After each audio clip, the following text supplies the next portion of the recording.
Nice fresh morning. Got some action in you already.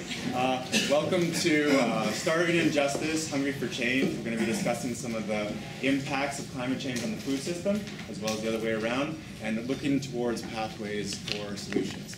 So here today we have Devlin Kuyek, who is the lead researcher with the international organization GRAIN, which is the winner of the 2011 Alternative Nobel Prize. Okay, so it's for its worldwide work to protect the livelihoods and rights of farming communities. He's also the author of a book, which is Good Crops, Bad Crop, Seed Politics and the Future of Food in Canada. And he's also the member of the steering committee of Canadian Biotechnology Action Network, CBAN, doing lots of good work with GMOs and other things. Next we have Julie Comer. And Julie is a singer-songwriter, poet, water, fire slinger. She's looking to kind of inspire action and be a catalyst and change. And what she is doing academically is zoology, genetics, bioethics, and currently doing a PhD here at the U of Ottawa. And her research is in environmental education and wildlife clubs in Guyana and with Makushi. Next we have Chris Bisson. And he is currently the lead organizer of Permaculture Ottawa here at the university. And he's also completing his master thesis on the application of permaculture in urban planning. And he has also done a permaculture design certificate course. And that was in 2011. So we've got a fantastic resource here, which we're going to try to get some solutions and understand some of the problems that are going on within our food systems and climate change. And I just want to throw out there that there's going to be a lot of perspectives thrown around. So just to keep this a nice open environment and kind of expand our horizons, as well as pick up a couple of comments. We're going to start off with a quick introduction, 10 minutes each, and then we'll start a discussion outside of that. Hi everyone. Hello. I'm Devlin. My goal here is to give you a bit of a background into global movements around food sovereignty. Okay, so you get a sense of how that connects with global movements for climate justice. I think there's some really important overlap that happens there. And the focus really of a lot of the global movement for food sovereignty right now is this clash that you have between, on the one hand, a corporate global food system, which is really expanding very aggressively into the south right now, and a movement that has arisen in response to that, which is trying to take control over food, over local markets, over the resources you need for food production, land, water, seeds, back into the hands of peasant communities, back into the hands of local communities, so that those people can define their own agriculture and their own food systems. And we've had about 3-4 decades now of this really aggressive push. It's happened through the implementation of structural adjustment programs, through the WTO, through free trade agreements, through all kinds of ways that corporations are expanding. And that's left us with a situation where we have now about 1/6 of the planet that doesn't have enough food to eat. Hunger varies between 800 million and a billion people on the planet. Those numbers will likely rise in the next few months because we're seeing, once again, prices that are spiking. And for corporations, of course, this is an immense opportunity. As you have population rising, as you have things like climate change, which is sapping the potential for us to keep producing food as we have, you create this point where they want to position themselves and have control over those resources and then be able to profit. So a company like Cargill, which is the world's largest grain trader, controls and it's increasing its control over the production and the movement of crops like wheat, rice, sugar, basic food crops. Its profits quadrupled over the last quarter.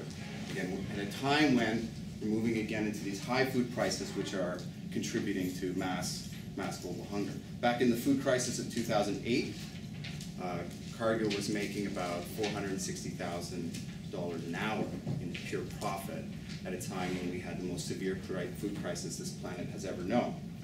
And it's not just companies like Cargill. All kinds of players are now trying to get in on the game. Supermarkets, for instance, are another big actor.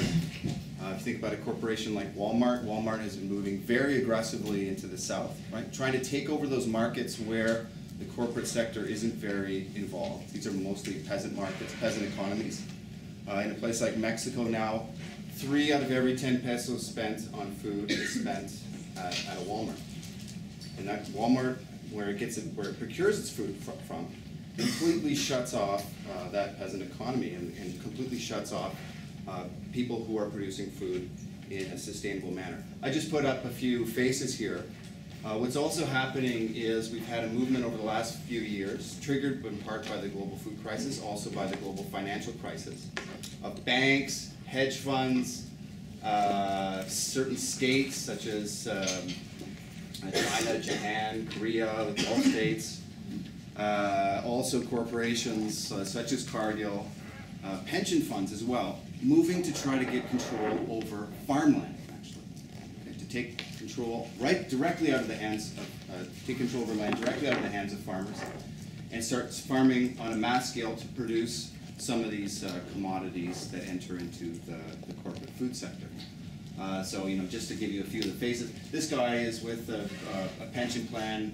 He manages the funds for teachers and the entertainment industry in the U.S. They created a global farmland fund in which the Caisse de dépôt et placement and the British Columbia Investment Management Company, which manages the pension funds, a lot of the public pension funds in British Columbia, has contributed hundreds of millions of dollars to, and they're buying farmland up in Brazil and other countries. A guy from Goldman Sachs buying pork farms in China. In the middle there you have Ravi Sood, who's a Bay Street investment banker, who started up a fund that has purchased 100,000 hectares in the Congo. You have all kinds of these deals transpiring, some of them being led by Canadian capital, and what's transpiring is a massive farmland grab across the planet. Just to give you a sense of where that's happening, in the brighter green, those are countries that are being targeted for farmland. So you can see how Africa, many parts of the south are being targeted. In the olive green, those are countries that are both being targeted for farmland, but also where you get sources of investment. So even Canada figures in there because there have been companies trying to position themselves to acquire Canadian farmland as well. And the countries where there are the yellow dots, those are countries that have serious food insecurity issues. So a lot of these land grabs are happening in countries already suffering from a food crisis, where the intention of these land grabs is, of course, to take over the land that are in the hands of local communities that are already producing for their local food needs, but to take those lands and take the water resources and produce cash crops for export. This is kind of what it looks like. Somebody did some interesting work with the data here, and you can see how he's inflated those countries based on the amount of land grabs that are happening in each country, so you can get a sense of where that's happening most.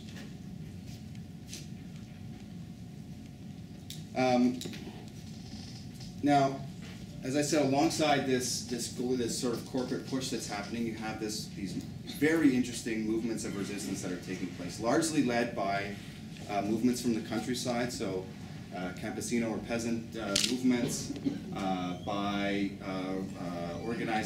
rural workers organizing themselves and fighting for justice. You have, in Canada and other places, you have very interesting and dynamic food movements that are sprouting up all over the place. And of course, they're trying to fight against this corporate push in very different ways. And I think we're going to talk about this more when we get to the discussion period about what's being done. But when it comes to climate change, there's a very, very important interaction here. Those struggles, in those struggles and the struggles for climate change. The corporate food system, okay, the industrial agriculture, is responsible for about half of all global greenhouse gas emissions. This is something that is rarely said.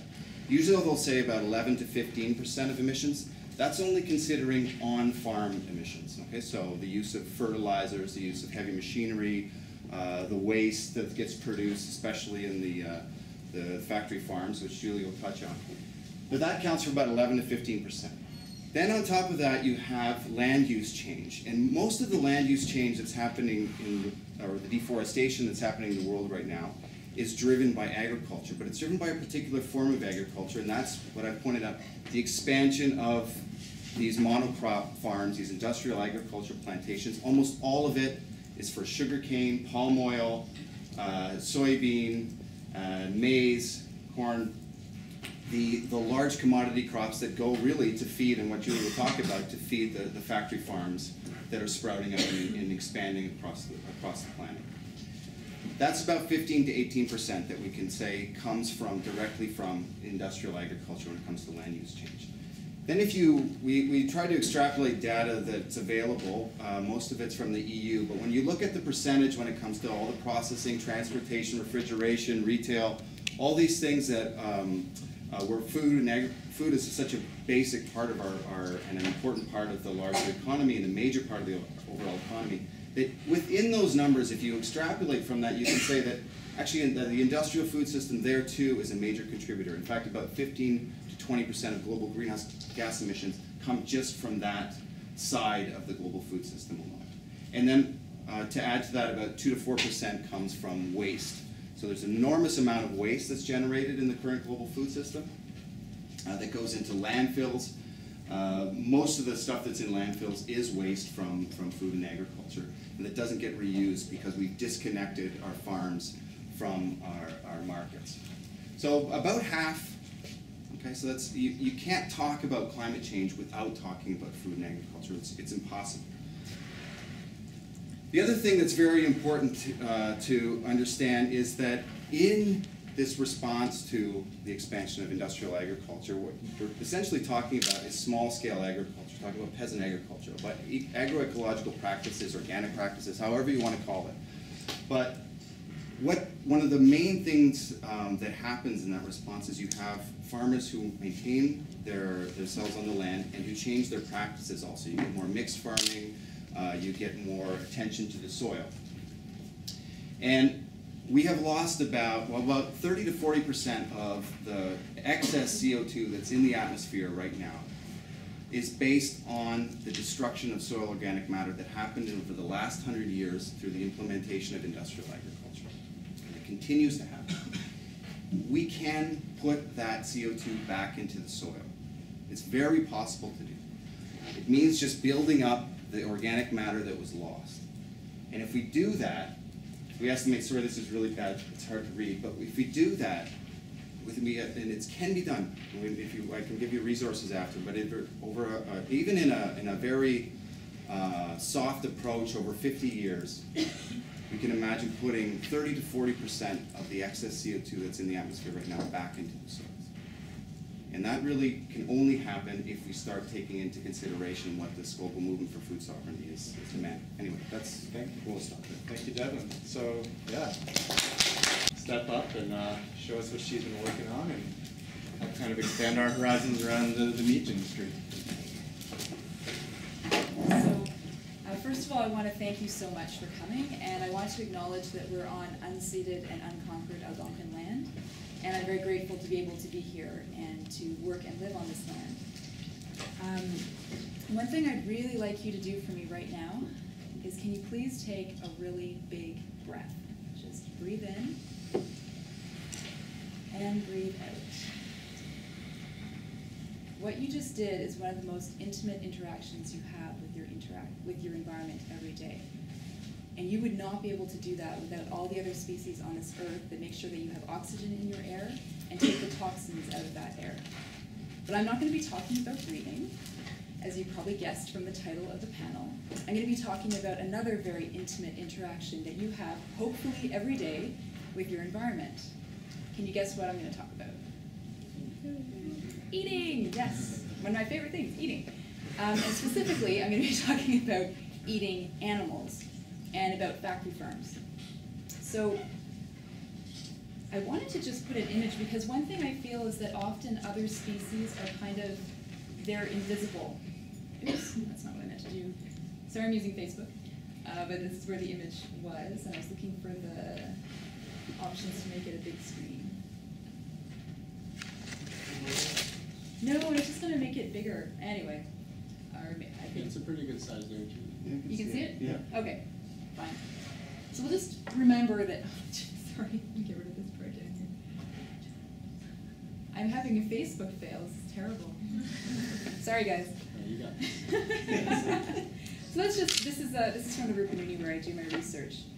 And I'm not going to throw up a lot of slides for you because I didn't think we were going to have tech today. So, yeah. Yeah. Oh. Okay. Julie, if you want to continue on. Yeah, I'll just continue while the tech stuff is happening. So as I was saying, eating is obviously one of the difference between breathing and eating is that you have a lot more choice about what you eat compared to breathing. Wow, now there's like darkness everywhere. Sorry, for the sake of people being able to write, we made us leave the light on. Everyone Yeah, I think we can capture it. just keep in mind that there's other species, and you know, mentally think of other species in the room besides just humans. So I think that probably if you're in this room, you already know how desperate the situation is with climate change. That's why you're here. And you probably also know that agriculture, that the whole food system, as Devlin just explained, is a very important factor. So I just wanted to zoom in on factory farms as one of the, as Devlin said, is one of the biggest contributors. So what I'm going to do is talk about what is called intensive animal production.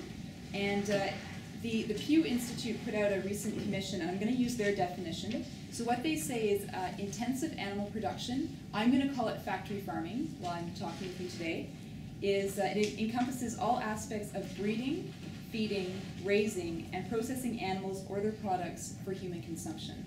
Producers rely on high throughput production to grow thousands of animals of one species, often only a breed of that species. It's a real monoculture for one purpose. So you have pigs, you have laying hens as opposed to broiler chickens, which are raised for meat. You have turkeys, you have beef cattle as opposed to cattle that are raised for their milk. And just to give a little perspective, I first found out about factory farms when I was 15 because someone gave me a book about animal welfare. And I remember just being totally shocked because at the time I had a lot of experience with other species. So I used to do horseback riding.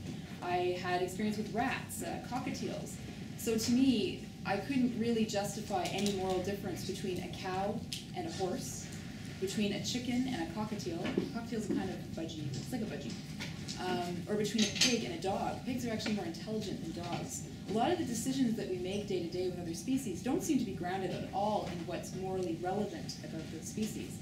But today, I had, and you know, so I've been thinking about this for 20 years, and I was so excited to finally get an opportunity to, in public, talk about it. So I figured, you know, if maybe like an hour per year, 20 hours, we should be able to get through. Is that cool with all you guys? Yeah, I'm just kidding. That's why I'm only going to be talking about a few things. And what I want to let you know is that I'm not going to throw a bunch of facts at you. I'm in education. I don't believe in filling your brains full of facts. Like I agree with Paulo Freire about that, and I'm not going to use the banking approach. However, what I'm going to do is create a blog post based on our panel. And I'm going to put that up, and I'm going to circulate something that you can put your email address down so that you can get more resources later on. And the thing that I want to point out about factory farms to begin with is just that it's so huge. It's so many animals that we kind of tend to numb out or tune out. As Stalin said, you know, one death is a tragedy and 1 million deaths is a statistic. And I think that really happens a lot with factory farms because we're talking about billions of animals. It's 9 billion chickens are raised and killed for meat each year just in the United States of America. 9 billion. 112 million pigs in the US. That's just the United States. So worldwide, we're talking about billions of other animals. And I'm thinking, I'm going to just do a little raise of hands here. I'm thinking probably, I'm not going to go through a whole animal ethics 101 with you. How many people think that it matters how we treat other species? If you think it matters how we treat others, yeah, I kind of figured. Even if you didn't think that, though, I could still enjoy talking with you because, of course, there's the impacts on human health and on our environment. But I'm happy that you do care about how we treat other animals.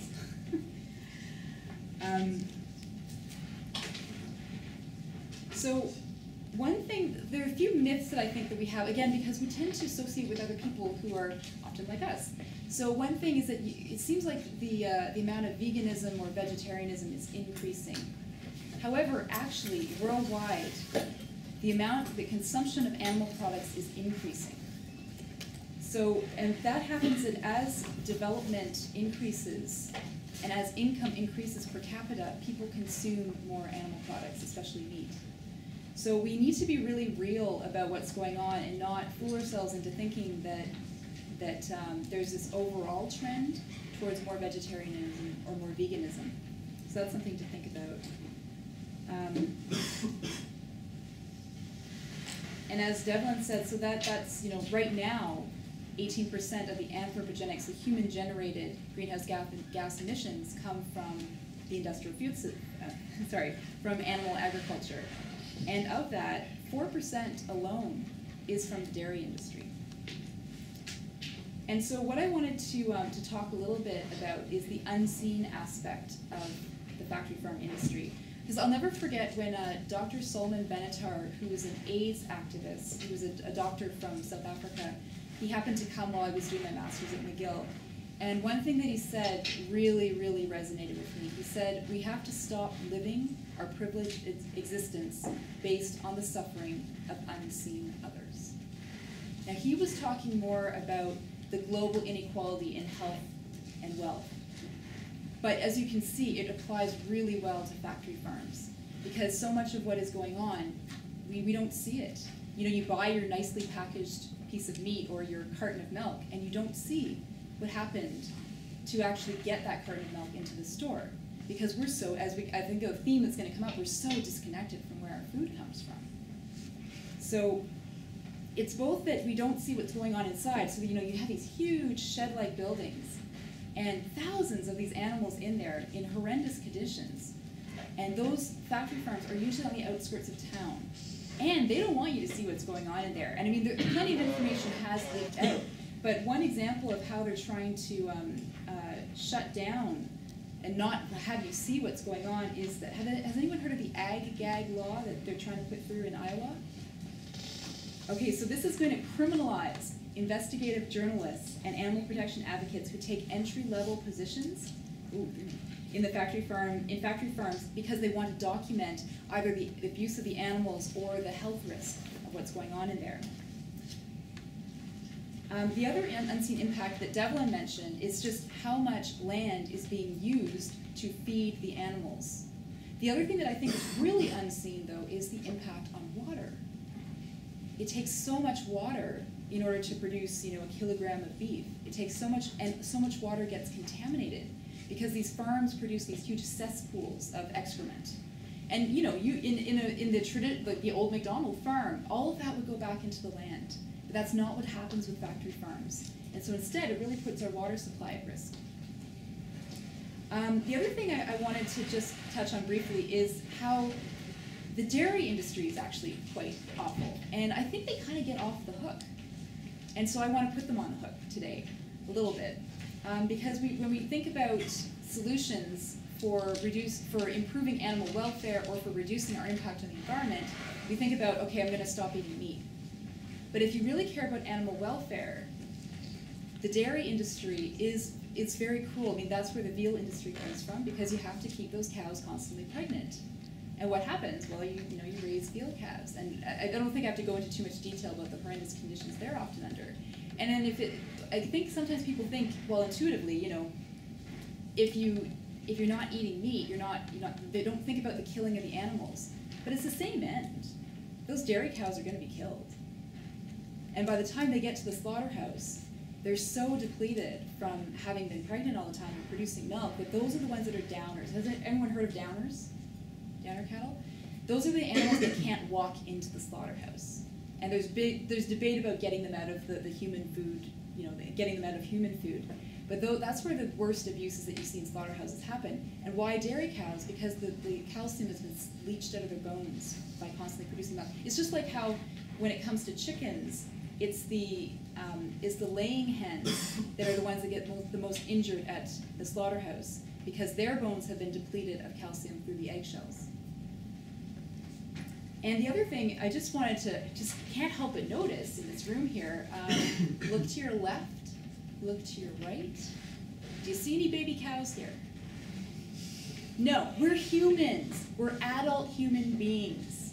don't you think it's a little weird that we consume the milk from a different species that's intended for the baby of that species? And the worst thing, and again, I'm going to shorten it, is that we sometimes impose that on other populations. And I see that Paul is standing up, so I'm going to get 1 minute left.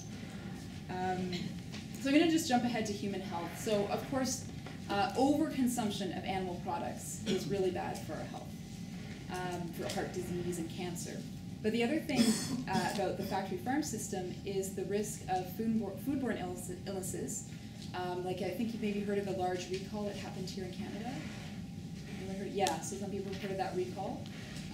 The other thing that we don't think about as much is the risk of infectious diseases, because some of these factory farms are next to rainforest and other habitat that are hotbeds for disease.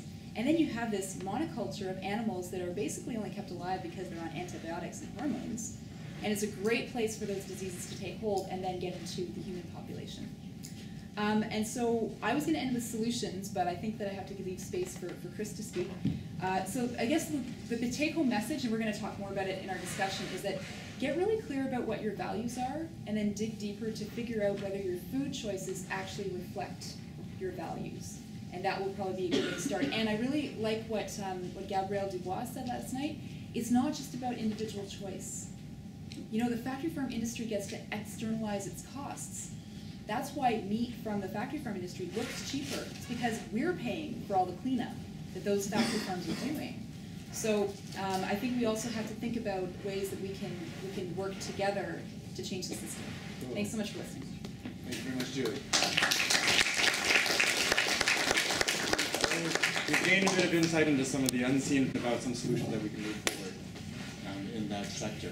And next up, we have Chris to talk about some pretty interesting permaculture topics and how we can apply that to some of the issues of climate change. Okay, I didn't prepare any audio visuals for this, but I figured since everyone else has something, I'm just going to throw up a picture of a food forest. Oh, that's very big. It's going to grow. It'll grow. Yeah.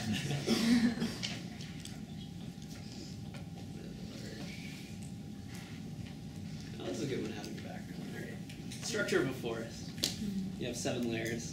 You'll learn all about that tomorrow. I'm doing a workshop on a kind of an introduction to permaculture design. So if you want to learn all about it, come join me for that one. Thank you, Julie, for reminding us about our values, Devlin for reminding us, for briefing us on kind of what the situation is on the global food system, and Paul for the very generous introductions. And I just kind of wanted to echo the sentiments that Julie reminded us of. We are on unceded and unsurrendered Algonquin land, and there's a responsibility to recognizing that, is that we're responsible for caring for this land in which the Algonquin people identify the Creator as entrusting them as stewards of this land. So we need to take care of it because that's our responsibility as a visitor. And I think that's a really key message, because I think that reminds us of the fact that we are also visitors here on Earth, and we have the same responsibility to act as visitors and not overstay our welcome, and make sure that we do take good care of our Earth. And that we are, in fact, there's often this dichotomy between humans as good and humans as bad, and often the environmental discourse will say that, if you want to be a good human, you just have to abstain from the landscape. And well, in permaculture design, we do see things a little bit different. We recognize we are agents in our ecosystem, and that we need to reevaluate how we can be participants in our ecosystems responsibly. Now, I want to talk about kind of moving forward. Like, there's some really sad things to talk about in terms of animal welfare, in terms of our corporate globalized food system. I want to talk about permaculture because I find it gives me great joy and great hope in terms of what the future can offer us. But of course, we can't get there until we know where we come from. And one of the myths that really need to be problematized is the concept of agriculture, and the idea that civilization is essentially started with agriculture. And we know more and more from anthropological evidence or archaeological evidence that, in fact, there are many many advanced societies that had advanced cultures that didn't practice monoculture agriculture as we see it today historically, and still don't. And I think this recognition historically leads us to believe that, well, we can do things differently.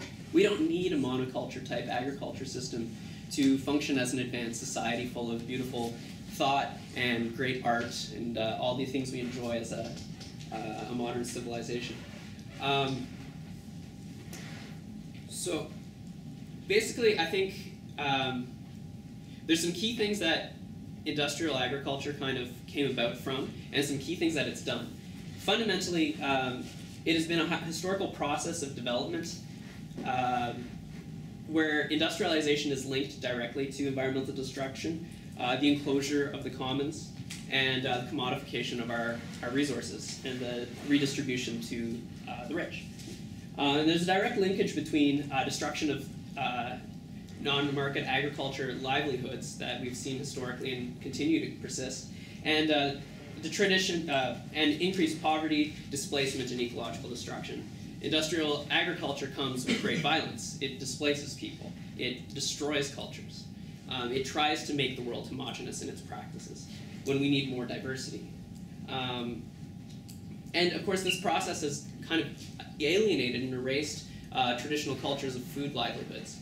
And I think with permaculture, what we're trying to do is we're trying to explore alternatives and give voice back to things that industrial, like monoculture, has tried to erase.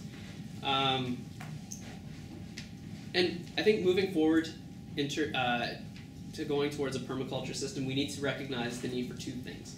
We need to resist systems of domination that create destruction and inequality, seeing certainly how it is manifest in industrial agriculture. And this means challenging aspects of, like, challenging capitalism, nation states, colonialism, white supremacy, patriarchy, ableism, homophobia, transphobia, etc. We need to realize that all these dimensions of oppression are interconnected and do manifest right on the ground in our industrial agriculture system in various ways, and we can talk about that more in depth later.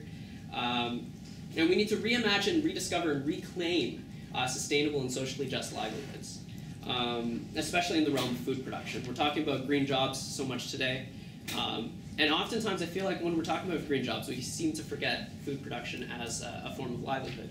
And food production is a very green livelihood. So, yeah. And I think this alternative, it's imperative to look at systems-based thinking that works with complexity and interconnection of ecosystems. And it is also imperative that it addresses the needs for land redistribution, economic cooperation for planning, and long-term consideration for equity. So what is permaculture? I've spoken so much about it, and I still haven't given a definition. Well, permaculture, or at least the definition I keep giving it, is it's an ethics-based design system that models itself on local ecosystems in order to produce socially just and sustainable living human habitats. Wow. Large definition full of all sorts of things to unpack. But basically what it is the application of systems thinking and the creation and transition towards sustainable communities. It can be applied to virtually anything. I've seen people apply it to business models, community organizing, land-based farm kind of systems, anything you can use it. And essentially it's about applying deep observation, planning, and design to a system to create many meaningful, healthy, and resilient connections. So in terms of thinking about food sovereignty in this context, the Global Peasant Organization, Via Campesina, sees 7 dimensions of food sovereignty, which is basically food is a basic human right. We need agrarian land reform. We need to protect our natural resources, reorganize our food system, end global hunger. We need peace for all society and democratic control of our food system. And whereas capitalist globalization drives an international food system that makes the poor poorer and rich richer, at the same time it is destroying ecosystems and changes the climate. So it's necessary to think more locally about our food systems instead of having global supply chains. We also need to consider the organization of our food system. So can farmers lead sustainable livelihoods the way they are farming now? And is the food we are eating in fact healthy and accessible? Part of the problem we have in Canada right now is that we have an aging farming population, and their equity is all locked up in their farms. And what happens when they can no longer farm the land? Well, traditionally, you would hand it off to the youth of the family or other families. But the thing is that increasingly people are leaving agricultural communities to seek jobs in urban areas. And the unfortunate thing about this is that no longer can farmers gain their livelihoods after they retire from passing their lands down to the younger generation. So we have a problem there, and this goes back to thinking about our generation thinking about food production as a sustainable livelihood. So in terms of creating a permaculture food system, how do we transition to that? Permaculture functions by 3 ethics: people care, earth care, and fair share. And as long as you follow those 3 ethics, you're pretty much doing permaculture. And there's a variety of different design principles that I will be getting into the workshop. And it stresses the intensive observation and on local ecosystems and modeling those sorts of things. And one example that we use in permaculture is to explain kind of really good design is a food forest. And you can see over here, these are the different 7 layers of the forest. And I think, and basically what it is, in a food forest, we look at the complex layering, combination, and arrangement of plants, animals, and landscape features. And we try to create gardens that mimic the way local forests function. And to do this, we have to figure out what plants grow well together and in what conditions they thrive. We also plant perennial as opposed to annual plants and trees, as well as species that provide supporting roles. So not all species in a system necessarily produce food, but help a food-producing plant to thrive. And we can do things like swale building or building of ponds to create ideal conditions for different plants. And one of the key things is that we mulch instead of till. Instead of turning the earth, what we do is we pile on more biomass so that we can sequester the carbon into our soils. And once established, forests require much less maintenance and virtually no external inputs. Well, once it's established, typically the startup requires quite a bit of inputs. Great. And we'll have a discussion after this about animals in the systems, so I'll leave that for that. But yeah, I welcome you all to come to the panel so we can talk more about permaculture as a solution. I just want you to know that there are solutions and we don't have to just focus on the doom and gloom. We can get excited about the future. Cool. I'm an organic farmer just north of Guelph at the Ignatius Jesuit Center, and I'm really interested in increasing my ability to mitigate climate change and to adapt to the effects that's having on my farm. Is permaculture something that's scalable to my medium-sized scale? Is it scalable to the bigger, say, factory farm scales? Or is it scalable to, say, anyone in this audience that has a backyard? Can permaculture be done anywhere? Yes. Yes, of course it can be. You can do it if you have a small balcony in the city that isn't even south-facing or have a lot of sun. It's really about looking and observing the conditions of the space you have and using the most of what you have as an advantage for different things that may need it. For instance, if you have a shady balcony that's 20 stories up, well, you have a great opportunity, say, for leafy greens. You're certainly not going to be growing too many tomatoes, though.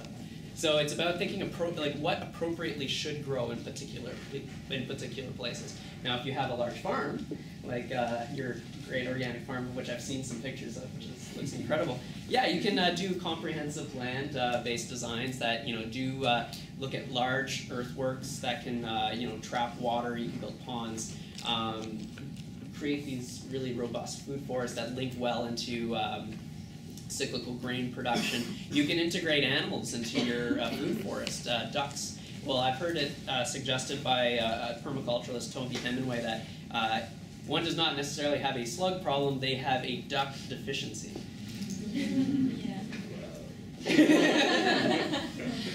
So yeah, it's all about integration. Very good, thank you, Chris. And so, Julie, we'll move on to you if that's right. We talked a lot about, say, monocultures in terms of animals and how having this system relies a lot on certain nutrients coming in and certain nutrients going out. It creates a bit of an unbalanced cycle. So what are some ways that we can maybe learn about the system more and help to change it, say, through policy or through purchasing rights? Wow, that's a big question. First, though, I want to talk a little bit about the monoculture part very quickly, but I'm also aware of the time because we wanted to leave a lot of time for you to ask us questions, so I'm going to try to be quick on that point. And just to remind you that I'm going to follow up on my blog, so anything that you feel wasn't addressed will be there. First of all, it's really important to notice that so it's the monocultures of the species that are actually farmed, but you also have to think about what was displaced in order to farm those animals. So all of the biodiversity that was lost because that land was turned into farmland to feed the animals.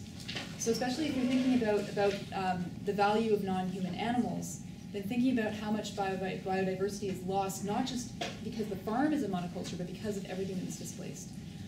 Getting away from that, I think permaculture would, surprisingly, would be one, yeah, I know it's shocking, would be a way of changing that. And also about, and this is, it's hard for us to conceive of this because we're very urban, most of us in this room, you know, we live in cities. But where I've lived in, for example, in rural Guyana, I mean, people are just integrated in their environment. And the hunting and the fishing that goes on there is, you know, I'm sure that they're getting actually more biomass out of that area, more productivity out of that land, and they're fully integrated into it and taking care of it. So that's a very short answer to a very big question and not complete, but. Well, maybe we'll get into it in further discussion. Now, Devlin, we talked a lot about kind of this corporate takeover of land. People, small number of people trying to aggregate this land and make it another monoculture and very environmentally unsustainable. And Julie, you mentioned that a lot of people are in urban areas, and continuously urban areas are increasing in population. So while they may not have the most connection to the environment, they do have a connection to their buying power. So are there certain things that we as consumers can do to change this, such as fair trade or anything else? Yeah, although, I mean, I think there's a lot of stuff that has to be done at the level of how decisions get made, and why is it that we have corporations that are able to expand the way they do? Why do they dominate our food system? Very little of that, I think, has to do with consumer choice. I think it's a systemic problem. And maybe it's an example that's a bit distant from here, but if you think about China right now, China has a deliberate policy to, in fact, destroy family farms in China, mainly by creating an exodus to urban areas. And part of that is through the creation of factory farms. So you create factory farms, you undercut local pork production primarily, and that creates an incentive to send people to the urban areas where you get this higher levels of cheap meat consumption instead of people eating from their local environments. Actually, I don't think Chinese people are necessarily eating more meat these days. What is happening is workers in rural areas or in urban areas are eating more cheap pork and chicken, which gets produced from soybeans planted in Brazil and shipped over to China. And why does that happen? Well, it happens because of the political situation in Latin America. It happens because of the political situation in China. Why do we consume factory farm meat here? I think it has to do with political decisions that are taken. And there are things that we can do. With the land grab, for instance, I mentioned pension funds. Pension funds in Canada are increasingly looking to get in on this game. We can pressure them to divest from these kinds of activities, whether it's shares in corporations who control factory farming, whether it's actually in funds that are out there to acquire farmland.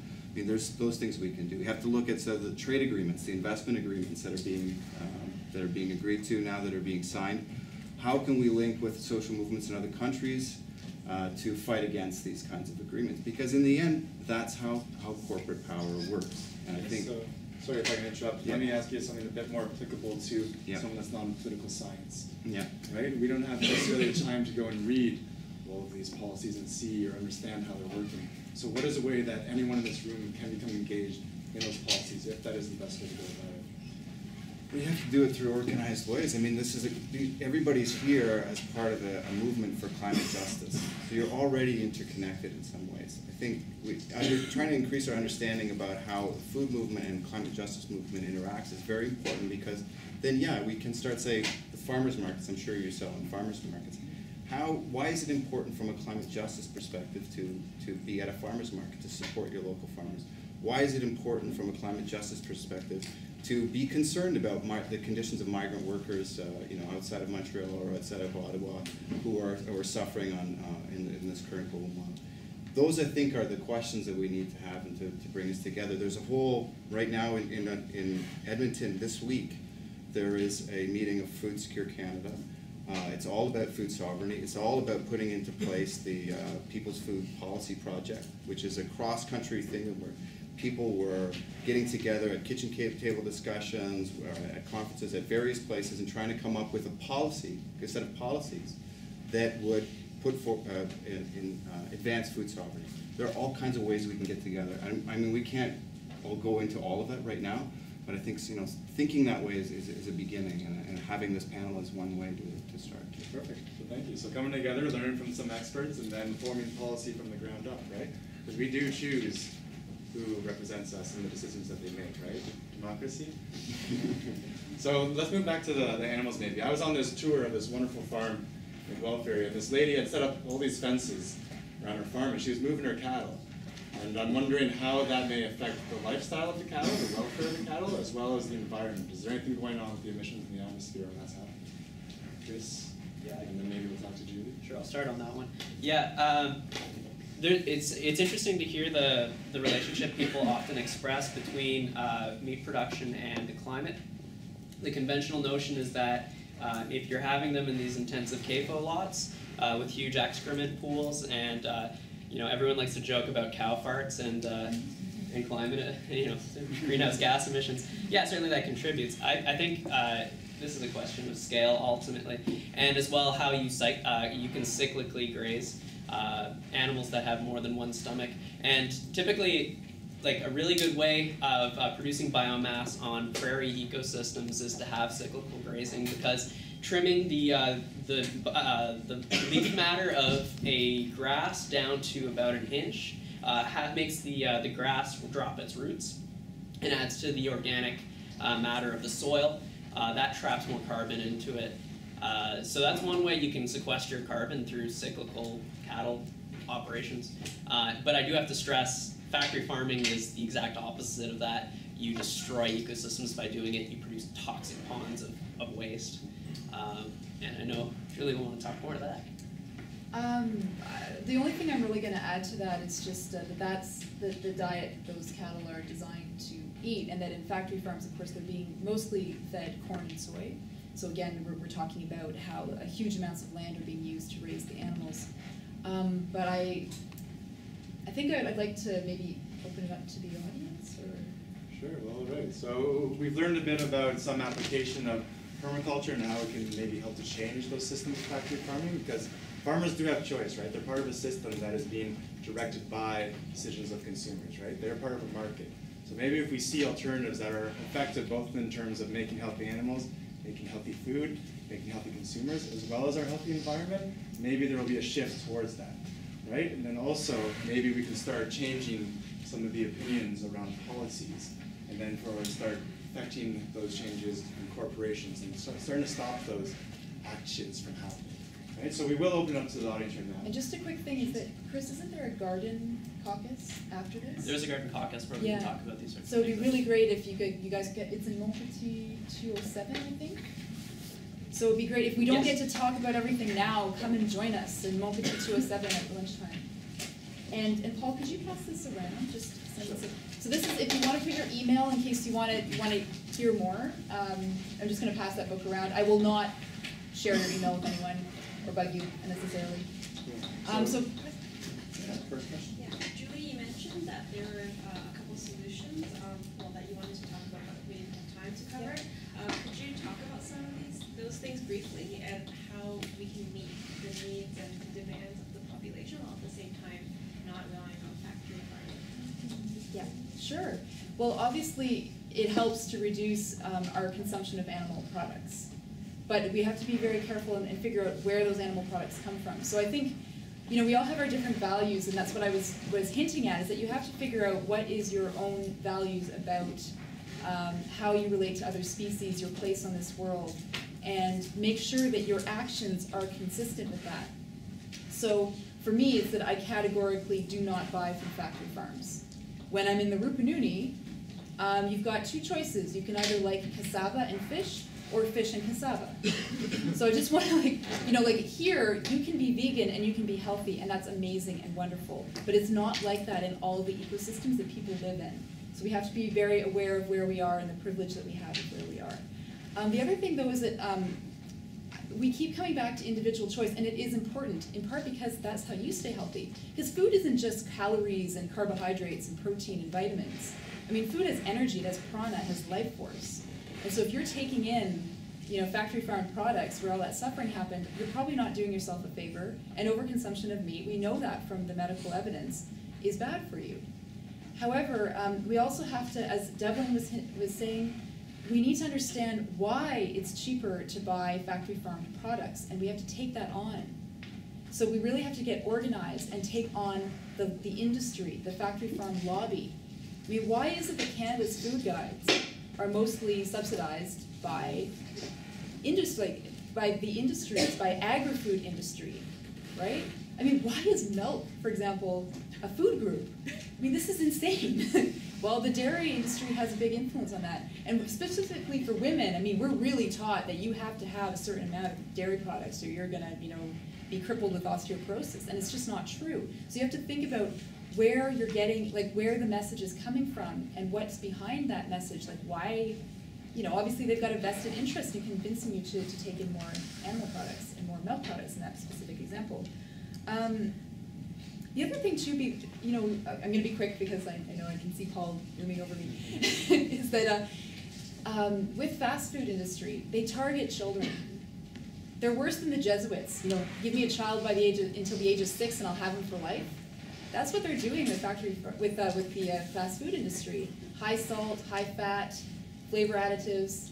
And so then that's what you associate as your comfort food. So we need to get this unhealthy food out of our schools and provide healthy food for kids so we can start that early on, that kids get the taste for what real food tastes like. And if I can jump in, I think getting on the perfect note, providing those healthy alternatives, right? So while taking down or regulating more heavily those systems that are degrading our environment, maybe we can start supporting systems such as CSAs, community shared agricultures, that provide us healthy alternatives. Next question. Yeah, I was just going to ask the panelists what role, I don't know if this was addressed, what role they think community-assisted agriculture can play in changing our food system.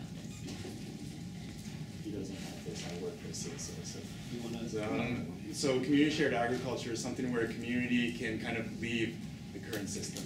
They don't have to partake in those markets in the sense that they can pay one farmer, and all that money is going to go to that farmer, and then they will give them the food in exchange. So they're not going to a grocery store that's affecting a whole chain of supply.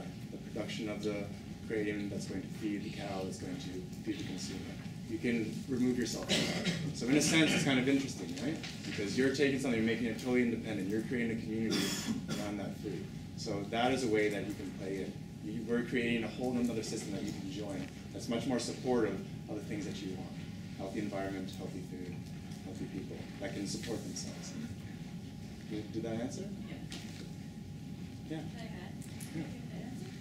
It also helps keep money in the local economy instead of it going these middlemen supermarkets.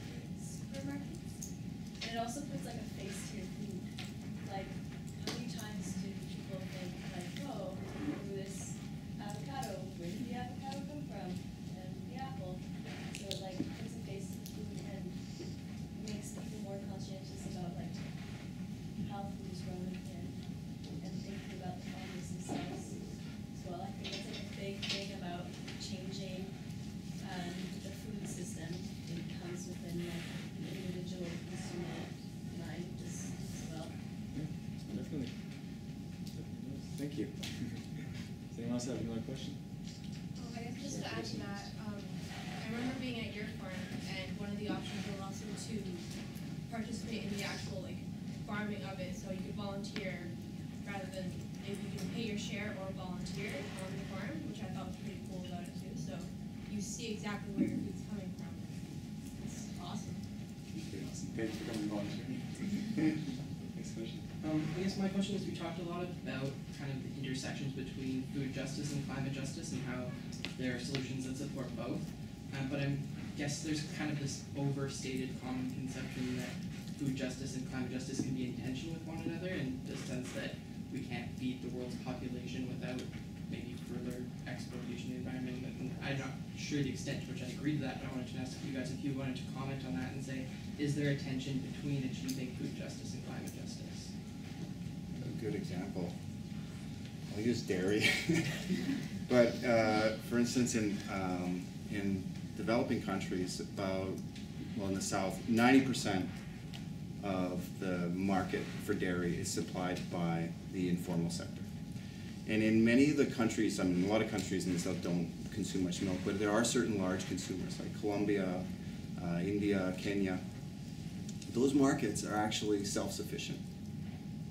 So, I mean, in India, which has about 1 billion people, its milk consumption, it's just huge, it's the largest market in the world, is provided by small-scale farmers selling to people who come to the countryside on bicycle, who collect the milk, who bring it to the city or to the markets, who sell it to, by and large, poor families, who then pasteurize it themselves and who consume it. They don't have a problem with production right now. What's happening, though, is that Nestle, Danone, all the big corporate dairy companies, also the banks, are looking to come in and set up mega dairy farms in India. They want to bring in powdered milk. They want to create dairy products that are all kinds of new dairy products to try to get kids hooked on, you know, whatever, superpower yogurt and stuff like this. And they want to take over that as a market. So what you have there is you have a very sustainable, environmentally friendly, you know, low emissions economy that's functioning, that's giving people dignified livelihoods, that's providing for millions, hundreds of millions of people, and a nutritious source, organically produced milk. You have on the other side this corporate sector that's looking just to capture that market, just to steal it, to take it out of the hands of those people and to provide them with an inferior product, and one that is produced in a totally environmentally destructive manner. And you can look at examples like that from every sector, or every part of the food system. Did I answer your question? Yeah. Right. Go ahead. What was that? Okay. I did because you guys probably know a lot about this, but there's a huge academic movement against local food. And the idea is that it's purely academic, it's not entrenched in corporatization, so there's no vested interest. And that's really, that's disconcerting, I think, for this movement. And a lot of it talks exactly about, well, how do you expect us to feed, you know, what will eventually be 9 billion people? How do you expect us to feed them? And and I'm kind of just playing devil's advocate here because I really want to hear your opinion on this.